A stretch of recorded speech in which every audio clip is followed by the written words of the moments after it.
बहिया कहत क्या कि आवत घरवा खोर खोर बतिया पूछत वा झगड़ा करत वा हमसे खोर खोर मारे चाहत वा मोके गरीब जवाब मल्ली बात। आप लोग कह रही थी कि जैसे वो घर पे हमेशा सोता नहीं था कभी,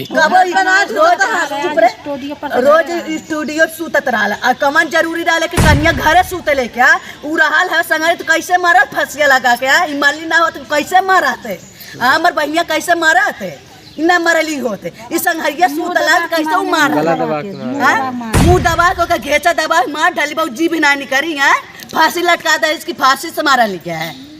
मल्ली सपना लगा दे इसके फांसी लटका के न गटाई पकड़ निशान बना कहू निशान बा ममता की सोचली बा ममता मार ढली जैसा ट्रेनवा काट के मारी गए लोग के समझ लेली बा तीनों के समझ ले ली कि तीनों चारों के मार देली पैसा दे दे फंसा देता दबा देता सिया। तो आप लोग गई थी घर पे उसके? हाँ घरवा सावत है कौनो ना चिमटिया घर में दिखाऊ ना। अच्छा ये बताइए घर कैसे लेकर आया है उसको? घरवा से 9 बजे रात के लेके दुनिया दिन में लेके आवला है भगा के ना लेके आवत रहा मेहरारू रहल है दिन में ले आयल हो तो न गाड़ी में कात रहल हो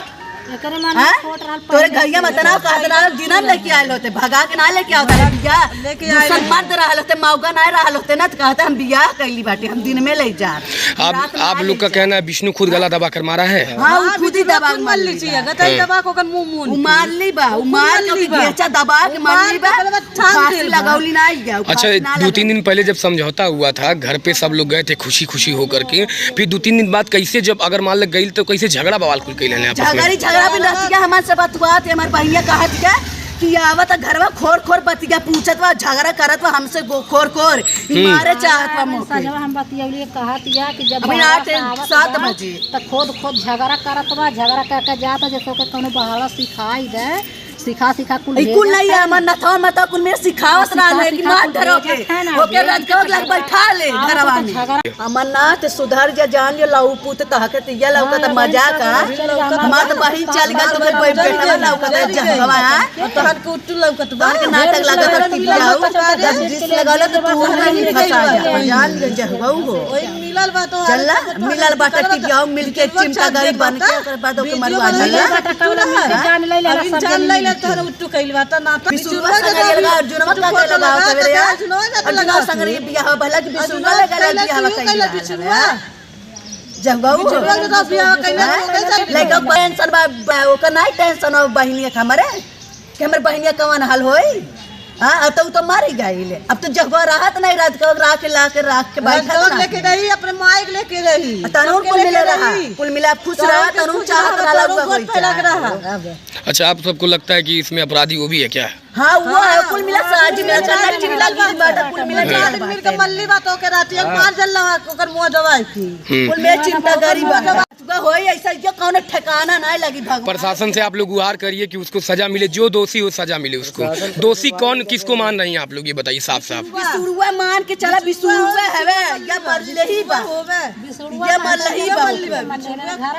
घर भर कुल मिल के बतावा ये मिला मारत रात घर वाला कुल मार गई लहना हमें कुल घर वाला कहां रहना कहां गई कहां नहीं ये गई है मैं गई सबसे पहले केहू नहीं डालो बच्चा नहीं डालो घर के कपड़ा उतारे हैं रखे हैं सब कुछ पैक किया गया है हम अपने किए हम कोई नहीं किया है। हाँ लेडीज पुलिस एक थी और हम। और मालती का बेटा कहाँ है? मालती का बेटा वहीं सामने पे था जब हम लोग पहुँचे हैं उसको सब छुपा दिए गए। अच्छा दिए नहीं अरे काम नहीं करब लइको ना लइको मार धर बताने